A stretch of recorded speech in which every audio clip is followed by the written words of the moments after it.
I want to thank all of you for organizing this wonderful event for the National World March Day. Thank you so much. It's a rare moment when we humans get to participate in something that's not only larger than ourselves, but larger than our families, larger than our church, larger than even our country. But that is exactly what we are doing here tonight. I would like us to join our hearts in a prayer that Shirley has written. May hatred, cruelty, and terrorism and their tools be removed from the hearts, minds, and actions of all humankind. May the pain and burden of past injustice serve constructively and peacefully and gently be released from those who suffer. May the supreme benevolent power of the universe bless and expand the divine light, love, natural righteousness, and wisdom in all who read or listen to our list of pleas. Beyond my window, light waits politely for my glance. Here nature writes the music, calls the tune, dances no matter what I do or say. The creek rises up, stretches to greet me in the fluent, mysterious language of water and grass. All the while, on Earth's other flank, light explodes, spasms of noise, of fireworks, our works, vast and deadly, rock a city. Blood, the first plague and the last, spills out of men, women, children. For them, neither pain nor death nor hell waits politely. Open our ears, our eyes. Grant us the words to assuage the anguished waters. Give us the will to change.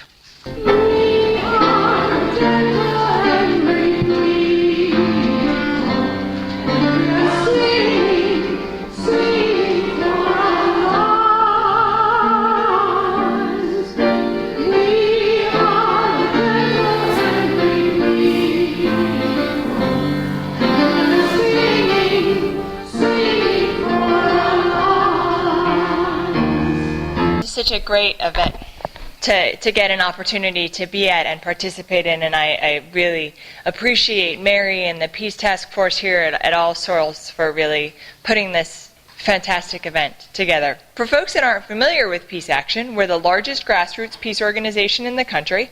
Around the country we have 100,000 members. Here in New York State we have 3,000 members divided into 18 grassroots chapters, 5 of which are right here in the city. And the primary work that Peace Action has been doing for its 52-year history is targeting nuclear abolition and working to oppose increasing U.S. and international stockpiles. And there's some great stuff happening around this that's going to be coming up in the news in a really big way next spring. So the Nuclear Non-Proliferation Treaty is, in my opinion, misnamed. It sort of gives the impression that in order to abide by the treaty, all one has to do is sort of not share nuclear weapons material. That's in fact not true. One of the key tenets of the Nuclear Non-Proliferation Treaty is that those states that have nuclear weapons must actively work to reduce their arsenals and actively work to achieve true international nuclear weapons abolition.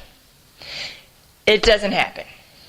But there is really good news about some progress. The NPT treaty requires that every 5 years, all 187 international signers of the treaty come together in one place at one time, talk about the treaty, and talk about what they're doing to accomplish the goals of the NPT, including the nuclear abolition component of the treaty.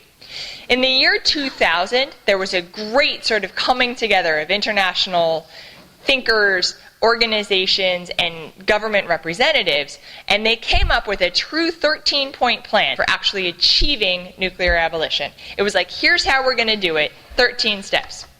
Unfortunately, a mere 9 months later, George Bush was elected, and a mere sort of year or so after that was 9/11, crisis of consensus, and the Bush administration sort of ended any kind of consensus around this issue.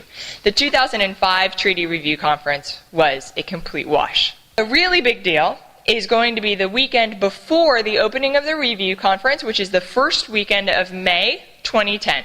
So on April 30th, which is a Friday night, going into Saturday, May 1st, we're going to have an international conference. We're expecting about 1,000 people. We're planning on it being at Riverside Church, and it's going to be a real combination of some very prominent panels with some actual working groups and some real opportunity to get down to work and get some stuff done. Many don't like tyrant Saddam, nor foreign invaders, cruise missiles, and cluster bombs. In Basra, the water supply has been cut off, and we are seeing the possibility of humanitarian disaster. War should never have been viewed as a late-night poker game initiated by those too zealous to send their own kids into urban combat. It'll take millions of patriots and internationalists, truthfully the same folks, to throw the lunatics out the White House. Until then, we are facing more weekends from hell, as well more spring days filled with thousands marching down Broadway for a democratic peace. Let the battle for ideas replace those young corpses growing cold under desert moons.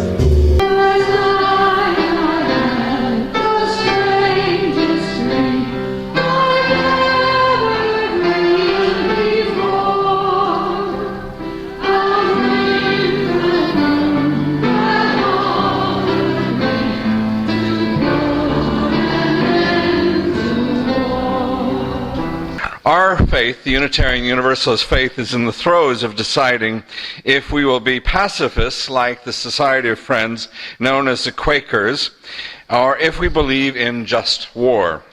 The world spends $1.5 trillion every year on military establishments. Nearly half that amount, $711 billion, is spent by the United States. Out of each dollar that you pay in taxes in 2009, 54 cents will go to military spending, 6 cents will go to education, and 5 cents for health care.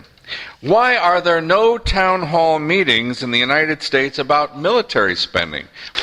We must reorder our production and society for peace to rebuild our nation.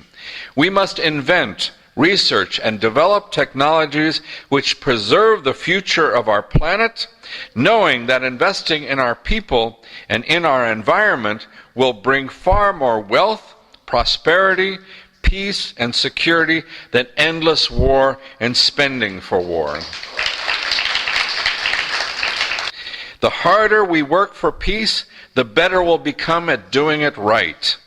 Let's populate our world with fewer Rambos and more Nelson Mandelas. With all that government spending to fight wars that are unending, the country is broke. This isn't a joke. No more war. I dream that our new president was not the same anymore. The National Religious Campaign Against Torture has been dedicated to ending United States involvement in torture and especially closing Guantanamo. And here in New York City, the Metro New York Religious Campaign Against Torture has been the local voice for the National Religious Campaign Against Torture. We've been trying to move forward that agenda to restore our government and our nation to the values we once upheld. So you've had the opportunity over there to sign the petition to close Guantanamo. This president has pledged to do so by January 22nd. Unfortunately, it's not likely he's going to achieve that objective, but the administration is working hard towards that end, and we have to push both the president and Congress to see that that blot on our nation's conscience, that blot on our nation's soul is removed. I ask of our young president the promise to restore those laws that we inherited and that we enjoyed before. Thor refers to an organization that I'm involved with, Theaters Against War, that has done guerrilla theater actions. They're doing a vigil for Fahad downtown every Monday evening at 6, who's, I guess you'd call him a political prisoner because he's been kept in solitary confinement and not been tried here in New York. Rocketing through the bright daylight skies, multitudes of computerized spying eyes glinting in the sun-drenched blue as they streak toward the darkening horizon. Predators, tame them. We will struggle against these birds of prey.